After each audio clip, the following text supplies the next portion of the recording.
Irmãos, o fundamento para a mensagem de hoje é da carta aos Hebreus, como sabemos, de autor desconhecido, mas que, interessado em alguns da sua comunidade que tiveram fraqueza na fé, especialmente na confiança de que estavam eternamente salvos por Jesus Cristo, abandonaram a congregação. E ele escreve boa parte desta carta para fortalecer estes e ensinar a verdade. Nós sabemos que há denominações inteiras de evangélicos no Brasil que, de fato, negam a possibilidade de que, com o entendimento da palavra de Deus no Novo Testamento, alguém possa dizer que tem certeza da sua salvação. É doutrina falsa. Se não aqui alguém chega por causa da maldade do seu coração, nós não entendemos isso, mas por ignorância e desvalorização de textos preciosos das Escrituras. Eu quero ler primeiro o texto, eu quero ler dois textos, o primeiro em Hebreus 9, versos 27 e 28, e Hebreus 10, versos 19 a 25, nestas palavras. E como está ordenado aos homens morrerem uma só vez, vindo depois disso o juízo, assim também Cristo, oferecendo-se uma só vez para levar os pecados de muitos, aparecerá a segunda vez, não por causa do pecado, mas para a salvação dos que esperam por ele. Capítulo 10, versos 19 a 25. Portanto, irmãos, tendo coragem para entrar no lugar santíssimo por meio do sangue de Jesus, pelo novo e vivo acesso que ele nos abriu através do véu, isto é, do seu corpo, tendo um grande sacerdote sobre a casa de Deus, aproximemo-nos com o coração sincero, com a plena certeza da fé, com o coração purificado da má consciência e tendo o corpo lavado com água limpa, sem vacilar, mantenhamos inabalável a confissão da nossa esperança, pois quem fez a promessa é fiel. Pensemos em como nos estimular uns aos outros no amor e às boas obras. Não abandonemos a prática de nos reunir, como é costume de alguns, mas, pelo contrário, animemo-nos uns aos outros, quanto mais vedes que o dia se aproxima. A segurança da salvação devia ser doutrina aceita universalmente pelos cristãos. Mas, como eu disse, há denominações inteiras que negam a possibilidade de termos, como servos de Cristo, a certeza da nossa salvação. Esta incerteza sobre a salvação, que é doutrina em algumas denominações de servos de Jesus Cristo, é estranha. É estranha porque Jesus Cristo não deixou qualquer dúvida a respeito de que Ele salva. Um dos grandes autores do passado, da vida batista no Brasil, escreveu que Jesus nunca ofereceu outra coisa senão salvação eterna. Vejamos o que nós encontramos em João, no capítulo 5, verso 24.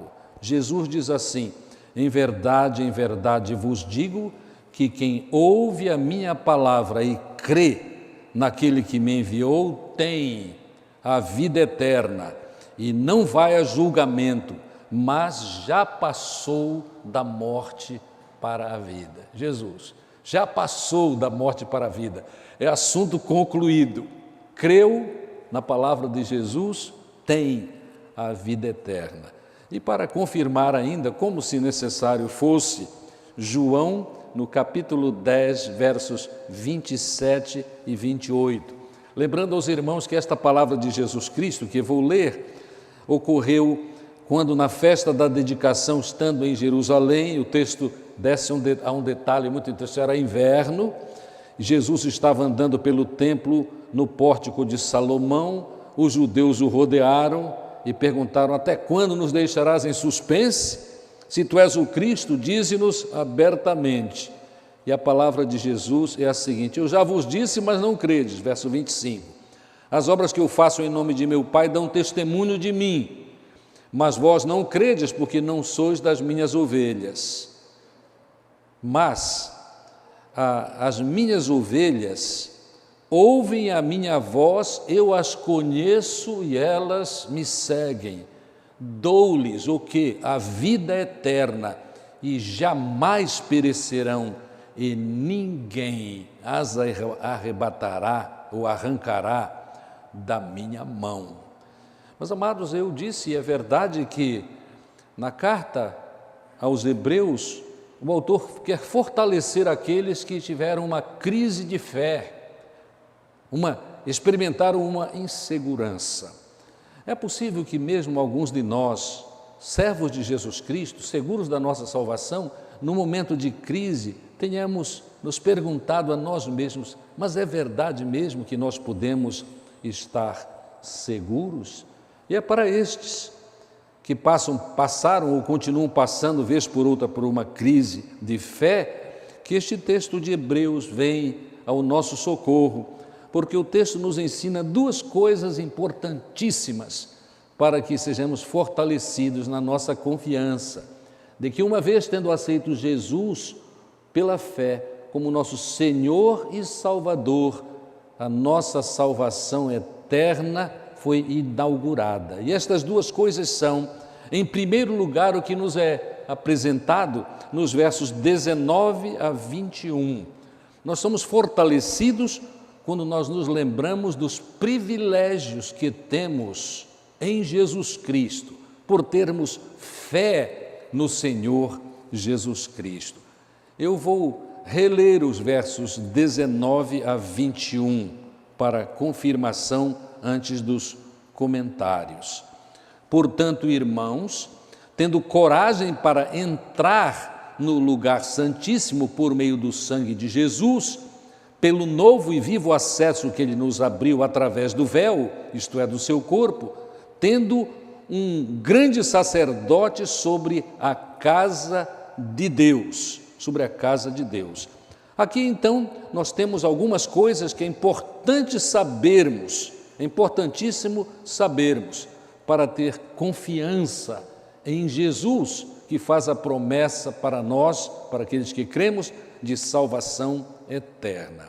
Muitas vezes a questão da incerteza sobre a salvação tem a ver com a falta do conhecimento e da aceitação da doutrina sobre Jesus Cristo. Muito bem apresentada de maneira preciosíssima na carta aos Hebreus. Pois a carta aos Hebreus, eu quero relembrar aos irmãos que ela nos diz que Deus se tornou homem na pessoa de Jesus Cristo. A carta diz que Jesus é o grande sumo sacerdote, é o único Salvador, ele é superior aos anjos, ele é superior ao pai Abraão, a Moisés, a Arão, a Josué. Ele morreu uma vez por todas para salvar os pecadores. Foi o que eu li no texto do capítulo 9, versos 27 e 28. Ele estabeleceu conosco, com os crentes, uma nova aliança. E um resumo desta doutrina nós encontramos aqui no capítulo 9, versos 26 a 30. Se não fosse assim, seria necessário que ele sofresse muitas vezes, Jesus sofresse muitas vezes, desde a fundação do mundo, mas agora, na consumação dos séculos, ele se manifestou, notemos, de uma vez por todas, para aniquilar. Toda linguagem é muito poderosa. Aniquilar é extinguir o pecado por meio do sacrifício de si mesmo. E aí vem a palavra que já vimos: está ordenado aos homens morrerem uma só vez, vindo depois disso o juízo, mas Cristo ofereceu-se de uma só vez para levar os pecados de muitos, aparecerá segunda vez, não mais por causa do pecado já aniquilado, mas para a salvação dos que esperam, dos que confiam nele. Assim nós vemos, amados, que nós precisamos reconhecer, isto nos fortalecerá, os privilégios que temos em Jesus Cristo. O primeiro privilégio, que é citado nos versos 19 a 21, é o privilégio de experimentarmos a confiança e com confiança entrarmos no lugar sagrado, na presença de Deus por causa do sangue de Jesus Cristo. O melhor entendimento desta palavra na carta aos Hebreus deve nos levar à lembrança de que no Velho Testamento, no velho sistema da velha aliança, só o sumo sacerdote é que entrava no Santo dos Santos para pagar pelos pecados, por meio do sacrifício, os animais sacrificados. Mas agora o que este texto diz no verso 19 é que sem nenhum medo, sem nenhum temor, sim, porque quando o sacerdote entrava, ele entrava com medo. Inclusive havia a prática de colocar uma corda na sua cintura para que, se porventura ele morresse enquanto estava praticando aquele ato sacrificial, ninguém poderia entrar ou morreria, e ele era então puxado para fora por aquela corda que estava em volta da sua cintura. Ah, meus amados, o que o texto diz é que nós temos o privilégio de um acesso direto a Deus agora, por causa do que Jesus Cristo fez de uma vez por todas. Um dos grandes pregadores do passado foi Charles Spurgeon. Ele tinha uma maneira simples de ilustrar as suas mensagens. Ele dizia: este livre acesso, amados, é como uma criancinha se aproxima do pai, não importa o status dele na sociedade.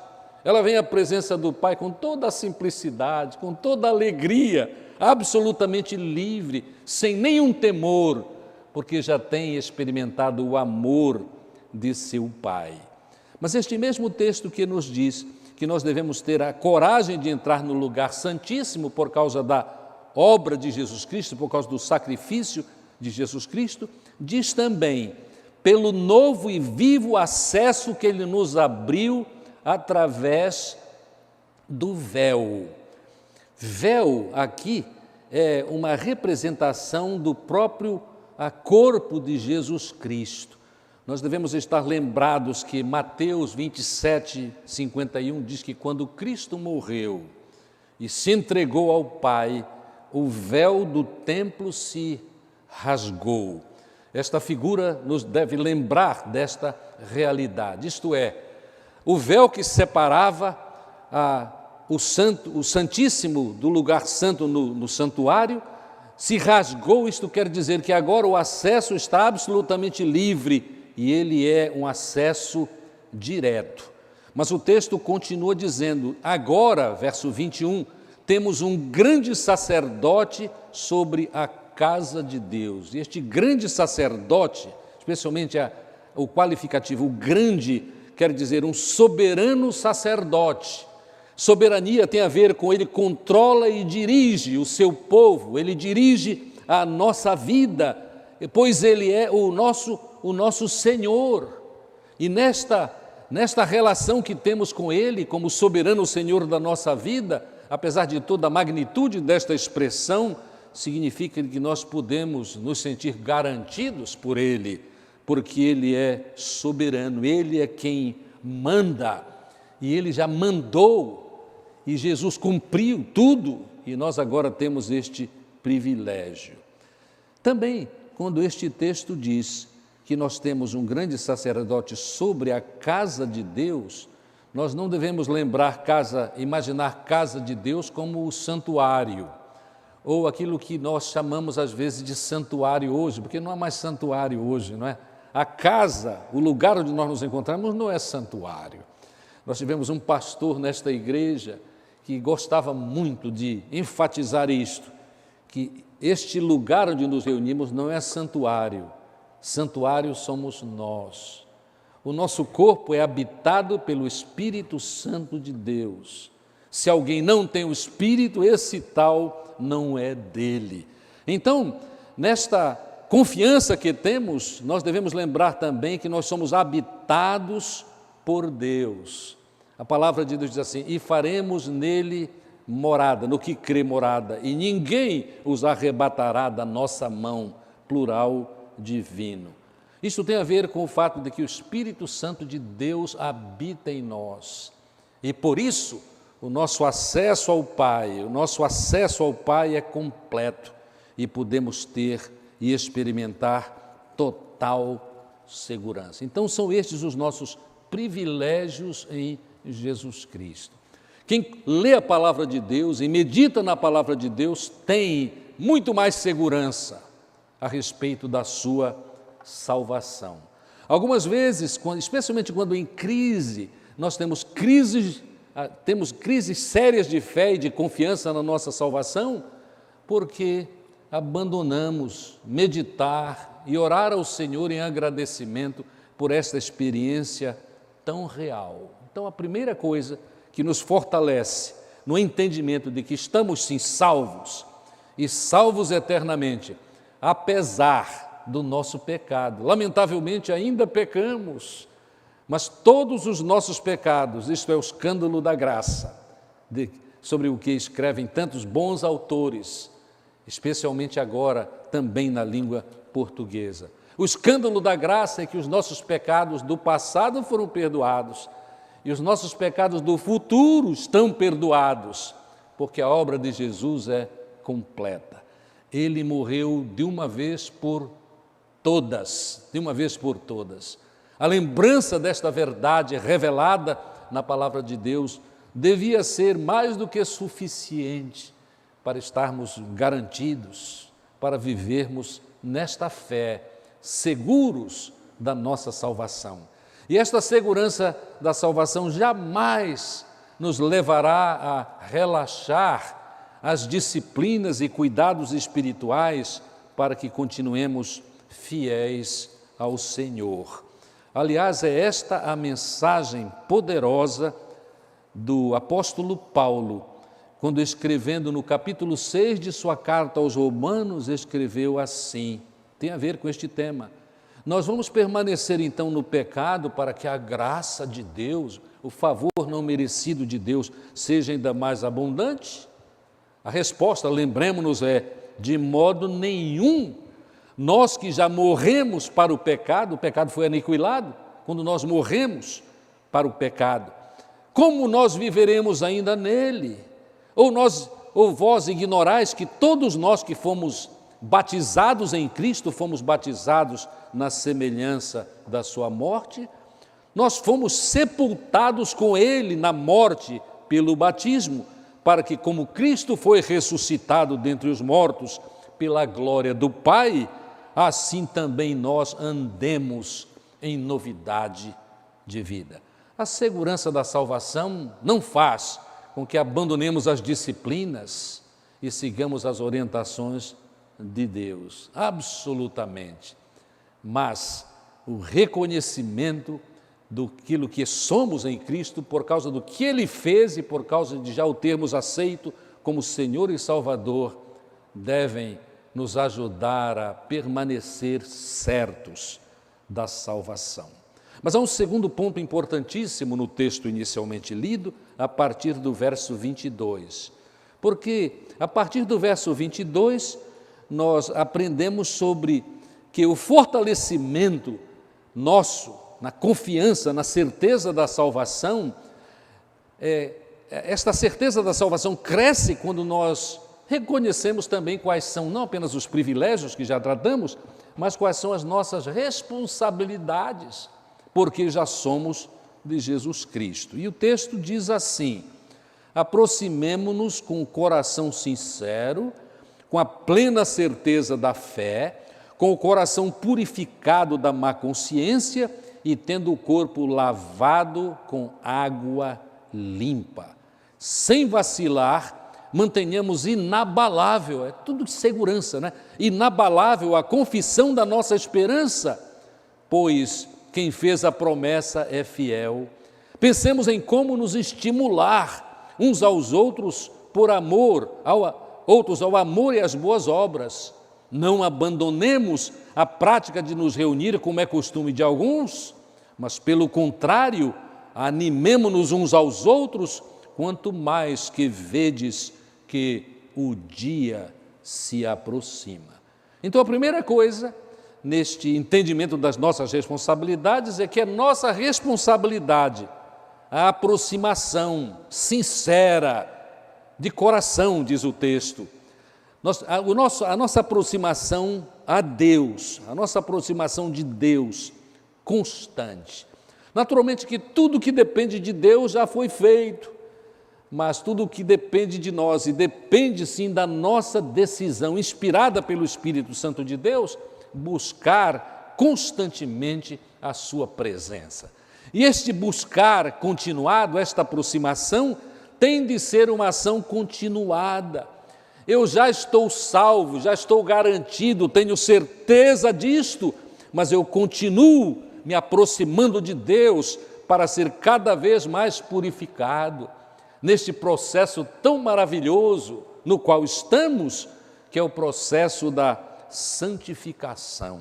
E faremos isto, irmãos, sem hipocrisia, porque isto não é ritual, é uma relação viva, é uma relação ao amor, por causa do amor que temos a Jesus Cristo.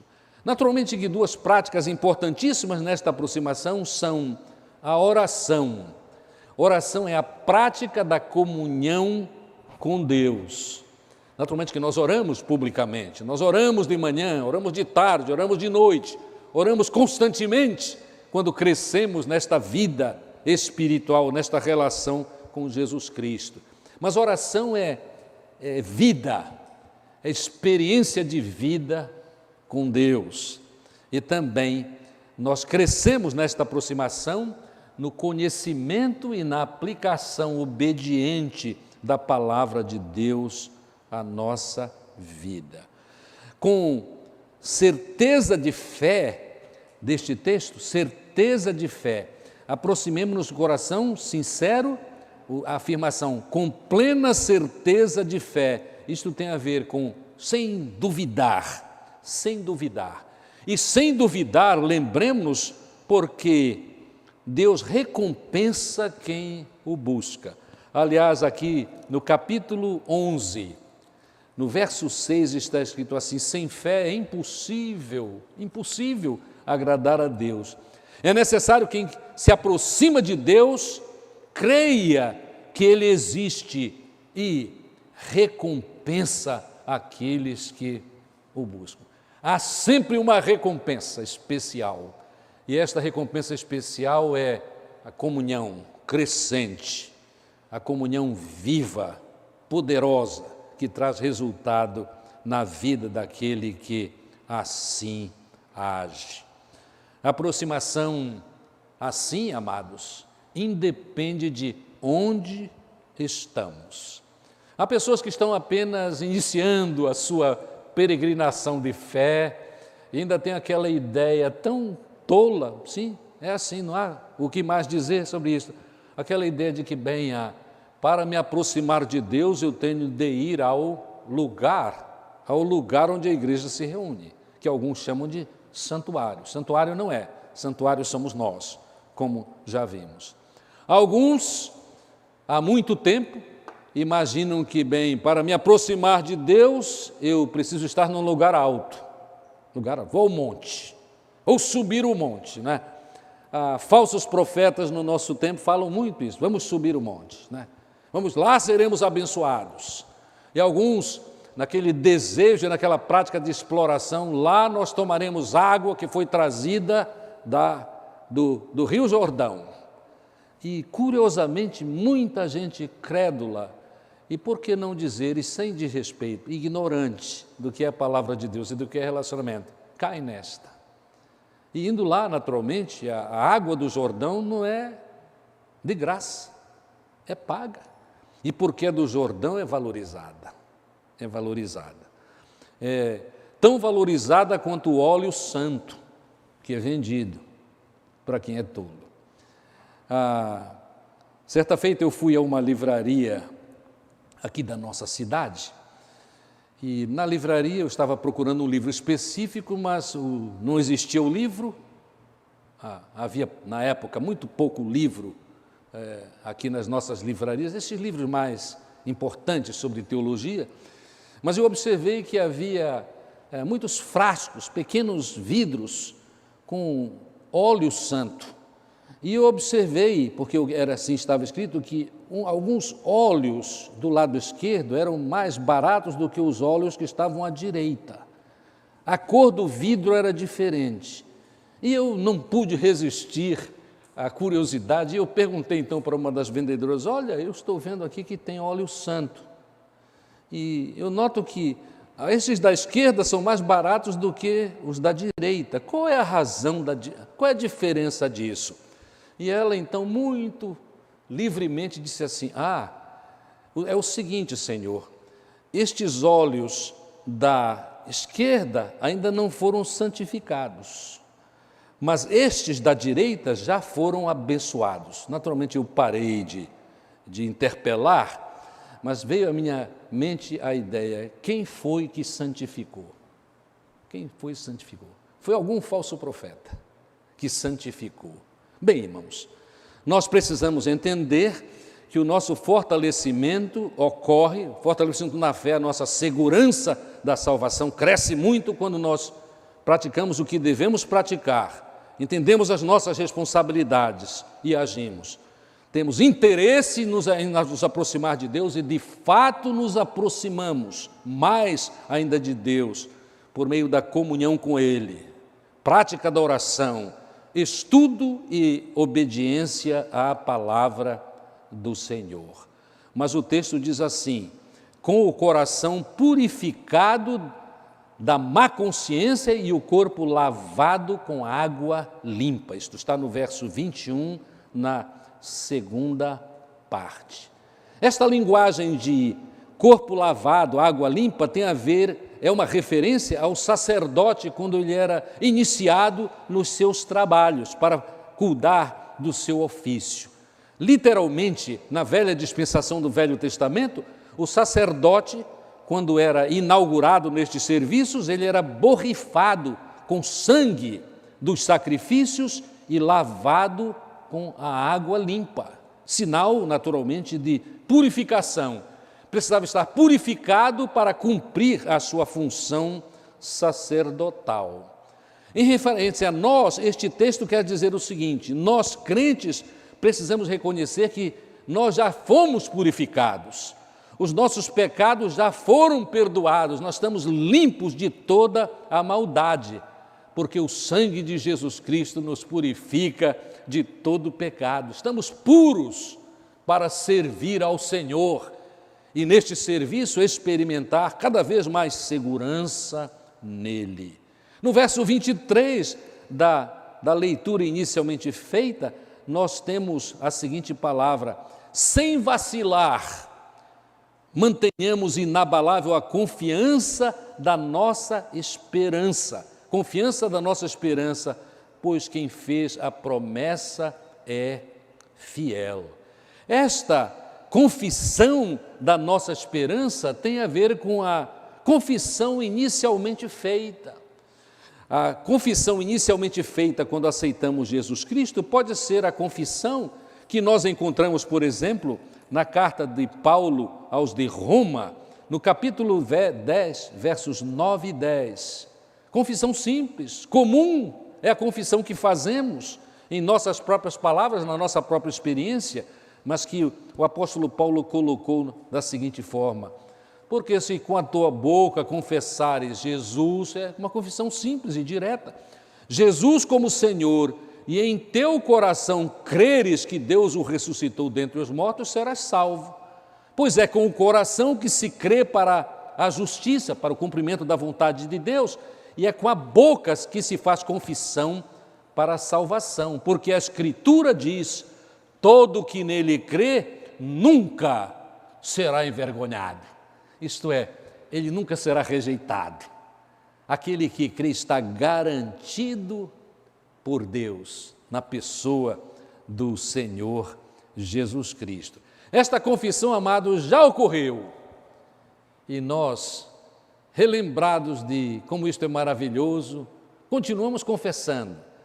E continuando confessando, nós inspiramos outros no mesmo caminho. Esta confissão, como vemos nos textos, no Novo Testamento, muitas vezes inclui o seguinte, e é importante incluir: Jesus é o Senhor, e não é o Senhor do mundo, é o Senhor da minha vida. Jesus é o único caminho, Jesus é a única esperança.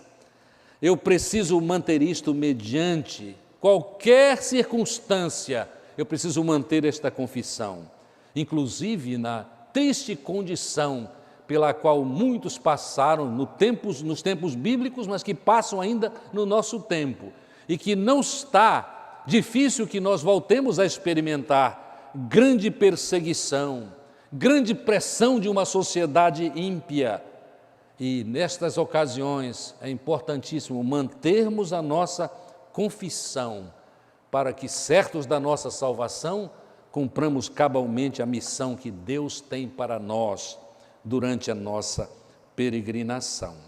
Mas também o texto continua falando ao nosso coração quando diz assim: pensemos, verso 24, em como nos estimular uns aos outros ao amor e às boas obras. Ao amor e às boas obras. Hoje de manhã a irmã diaconisa Débora, ao sair, me disse: pastor, eu me sinto tão feliz e tão abençoada pelo Senhor quando ajudo os outros neste tempo.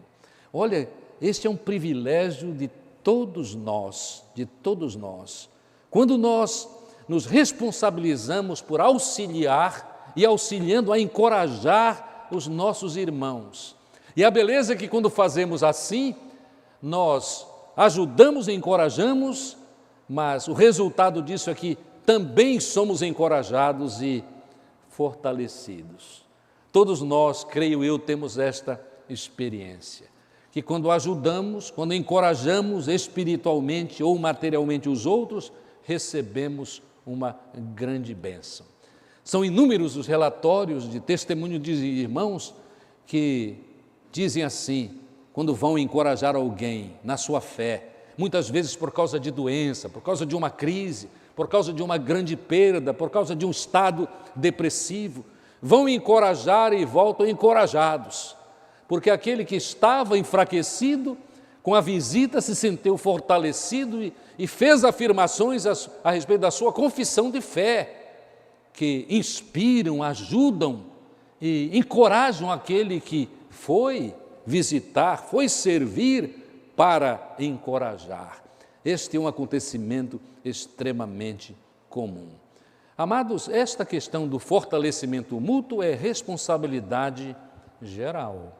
Então vem a pergunta: apesar das dificuldades nesta pandemia, temos nos ocupado deste encorajamento? Creio que sim. Muitos irmãos, membros da nossa igreja e membros de outras igrejas que têm o mesmo conhecimento e o mesmo desejo de continuar fazendo a vontade de Deus, nos relatam coisas maravilhosas, ainda que à distância, mas por causa da maravilha da comunicação moderna, continuam encorajando. E este encorajamento tem os mesmos resultados, apesar da impossibilidade de um encorajamento presencial, que é inegavelmente muito melhor, e que nós estamos saudosos daquela feliz experiência de estar com os outros e dentro da nossa cultura estarmos próximos, podemos abraçar, podemos cumprimentar, podendo compartilhar a nossa fé para auxílio mútuo. Mas também o texto termina dizendo o seguinte, e este é um texto interessante à luz do que tem sido a nossa experiência, forçosamente a nossa experiência, porque o texto diz assim: não abandonemos a prática de nos reunir, como é costume de alguns. O costume de alguns é abandonar a prática de se reunir. Convenhamos, alguns têm abandonado a prática por força das circunstâncias. Há muitos membros da nossa igreja fidelíssimos, que agora estão participando deste culto via internet e que não vêm. E respeitamos suas razões. Alguns deles têm comorbidades sérias. ou alguns deles têm temores graves por causa de experiências muito próximas que fizeram com que eles tivessem e estejam mantendo este temor de estarem juntos com os irmãos. A minha esperança e a esperança que devemos nutrir é que no tempo de Deus e no tempo de suas vidas eles voltarão à prática. Nenhum de nós deve ter a imaginação de que esta nossa circunstância do distanciamento social é uma coisa para sempre na nossa vida. Não será. Nós sabemos disto por experiência, com outras crises mundiais, talvez sim de um tempo antes da nossa peregrinação humana.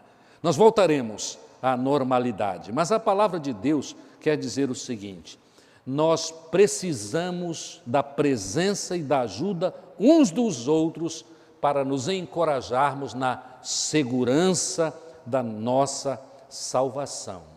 Nós precisamos das reuniões de culto para nos sentirmos fortes, fortalecidos por Deus e uns pelos outros, e muito mais na medida em que nós nos aproximamos do dia de Cristo. A questão da comunhão na igreja, nos cultos da igreja, nas reuniões da igreja, é importantíssima para o nosso fortalecimento espiritual, para crescermos na certeza da nossa salvação, E convenhamos, é uma bênção esta certeza que o Espírito Santo de Deus nos dá. É importantíssima e podemos sim experimentar, como vimos com o auxílio deste maravilhoso texto da carta aos Hebreus, no capítulo 9, a partir do verso 19. Como? Lembremos-nos, reconhecendo os privilégios daqueles que somos crentes. Quais são eles?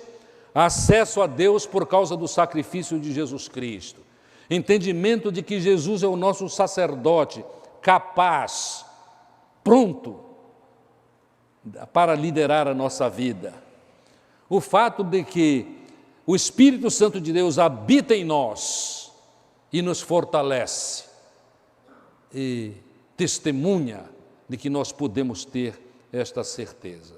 Mas quando já privilegiados por Jesus Cristo, nós também cumprimos as nossas responsabilidades. Para relembrar quais são elas, nos aproximarmos constantemente de Jesus Cristo, procurarmos viver com o poder de Jesus Cristo e o poder do Espírito, pureza de vida, pecadores perdoados, mas cuidadosos para que não haja falhas espirituais, nos mantendo puros na presença de Deus e para testemunho entre os homens de que há poder para a salvação, há poder para vencermos tentações na pessoa de Jesus Cristo.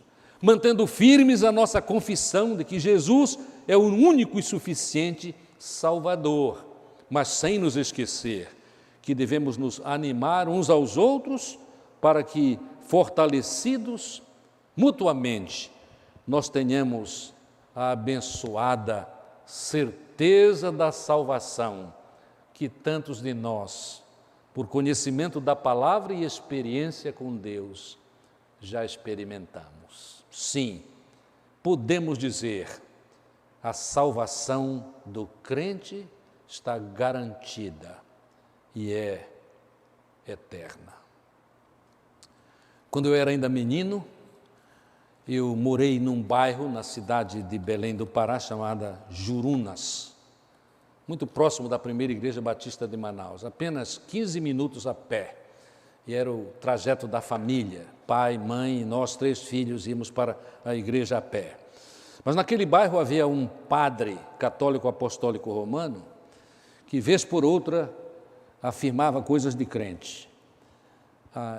Ele, às vezes, perturbava alguns da sua grei, porque ele dizia coisas assim: nós podemos sim ter certeza da salvação. E naquela época, por falta de conhecimento bíblico, que mudou drasticamente na Igreja Católica, os irmãos sabem disso, né?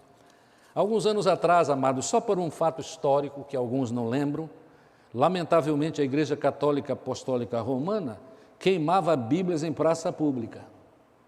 Vocês não viveram este tempo, a maioria de vocês não viveu, mas queimava. Havia um total desconhecimento da Bíblia. Mas aquele padre, eu não esqueço nem o nome dele, o Padre Serra, era o nome da família dele. O Padre Serra dizia para a sua comunidade, na igreja, olha, a salvação de um crente que crê em Jesus é eterna, está garantida. E aqueles que não sabiam disso e que duvidavam disso ficavam irritados com ele. A minha família foi procurada por alguns destes que participavam daquela paróquia. É mesmo verdade? E era um prato cheio para a pregação do Evangelho. Porque minha mãe, especialmente, que era professora de Bíblia num colégio, num grupo escolar chamado José Veríssimo, que eu participei dele quando estava naquela idade, ela confirmava. É verdade, sim. A salvação do crente em Jesus é eterna e está garantida. Graças a Deus que, por causa do conhecimento bíblico que temos, sabemos disso. Mas que demos mais um passo.